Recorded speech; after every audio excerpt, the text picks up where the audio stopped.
If Kirby's known for anything, it's being easy and loving to suck.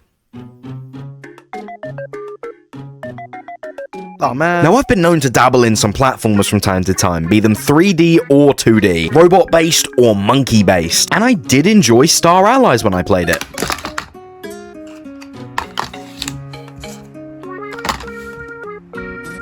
I don't have the box or triple deluxe. And when Kirby and the Forgotten Land came out, oh, I loved it. In fact, there's private videos on this channel from when it came out that I'm not showing to anyone, not right now. Shut up. Point is, game's good. And on August 28th, 2025, they took this and showed you what's going on over there. So I thought it was the perfect time to boot up the game again live and do 100%. Now that the game runs in 60 FPS instead of 30, the enemies in the background that previously ran at 15 now run at 30, and the game overall just looks better. It's had a glow up. It's looking the best it's ever looked. Kirby in 3D feels incredibly natural. Of course, it's easier to make such a simple game as Kirby transition much easier, especially considering how late it is. Oh, sorry, it's not the first 3D game. I forgot about Blowout Blast. Kirby's copy abilities are back and work so damn well, so seamlessly to just suck someone up and become them. You know what they say? You are what you eat. It's not what it looks like. But looking at past entries, no Kirby game is complete without a gimmick. And the gimmick in this game is that he's very stretchy.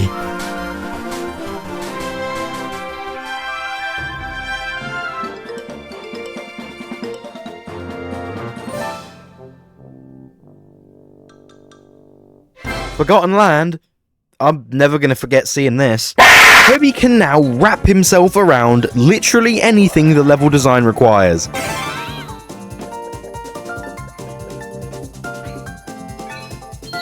Enough said. Speaking of level design, it's immaculate. The game is split into 7 worlds in this awesome hub world that you can just fly around in and find secrets in. Not only does each level have a start and an end, it also has a bunch of mini objectives hidden throughout which help you save Waddle Dees. Think how in Astrobot you can find bots scattered around the levels and do tasks to save them. And you need a certain amount of them to progress the game. Also scattered throughout the hub world are these mini challenge levels that have you do a trial with a certain copy ability or mouthful mode in a strict time limit to get a rare gem which you can use to upgrade your abilities and do even more challenges and make the game overall an easier time, as if it needs to be easier. The place where you go to upgrade them is in Waddle Dee Town, where the more Waddle Dees you save, the better the town is built, with loads of little mini games to play, and as mentioned, this copy ability shop where you can go to every copy ability and upgrade them in various ways which change how they look and how they play. Which in order to do this you need to spend rare gems that you get from the challenges and use blueprints that you can either find throughout levels or get from doing challenges. Example, the Colosseum that gets built in the village, which is basically just a boss rush mode where you go through all the bosses in the game or go through various cups which have various selections of bosses, and is actually the way that you fight Meta Knight in this game and get his sword as an upgrade for the sword ability. And speaking of the bosses in general, not only is the music stellar, but the boss fights themselves are really fun to play. When Dedede returns, his theme is an absolute banger, and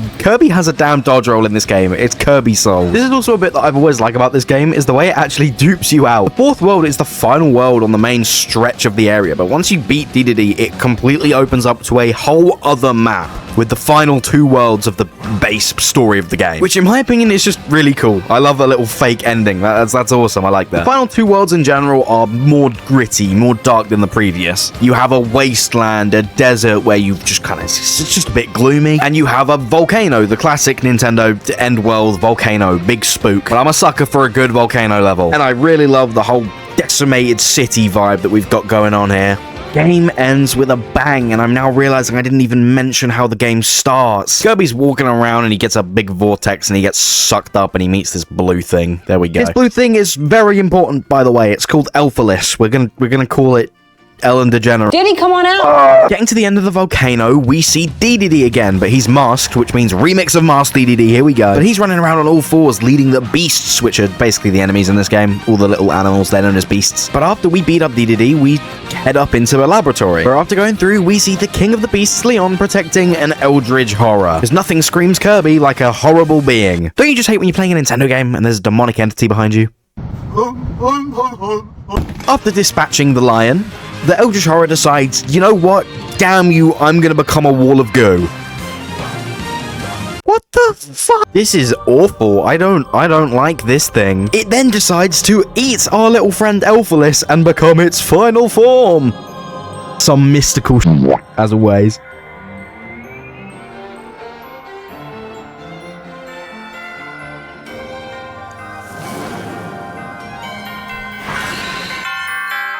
This fight is genuinely so memorable and so amazing. I love it so much. It's such awesome scenery. It's practically a damn Souls boss.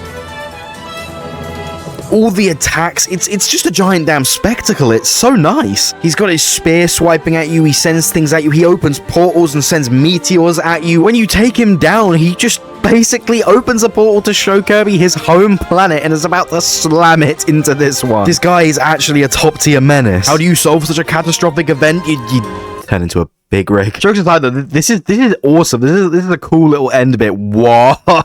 They put in quick time events and then pull this.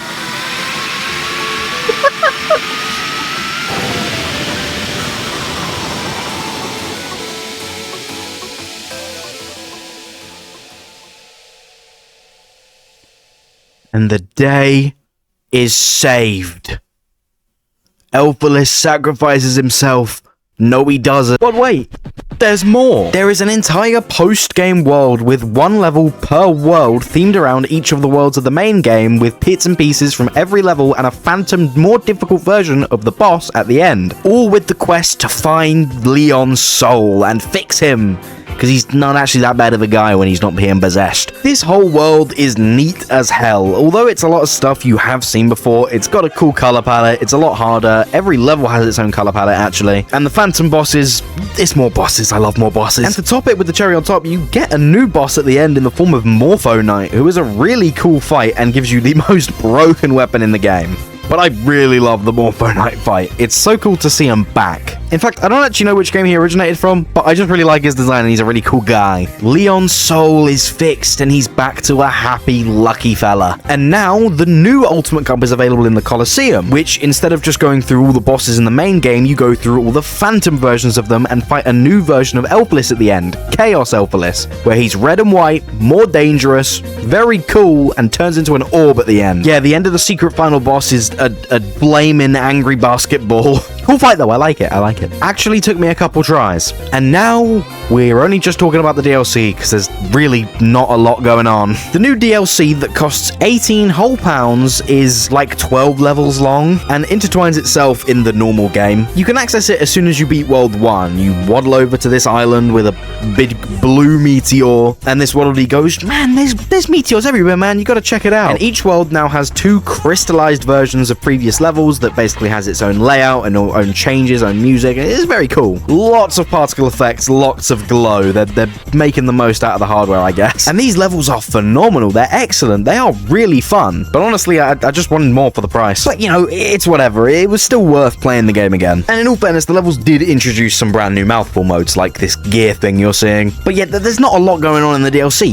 You get 12 new levels, which they're phenomenal, sure, and there's a new boss, though. I present Genwelphalus. I'm not pronouncing that. This is like an older, more powerful version of the alien that Elphalus is, and is a phenomenal fight. When it started out, it feels like just another Elphalus copy, and since there's been 2 already, I was a bit meh on it. But once you get down a bit, he turns big. And this is where the fight turns really unique and is something that I really did enjoy. This fight is so good, and they did add a new cup to the Colosseum, which adds this guy onto the end of the old one. Oh, and I almost forgot, when you get him down from this form, he turns into an eye. A big, sheltered, crystallized eye. So this fight is so unique compared to the other 2 Elphalai. Elphalai?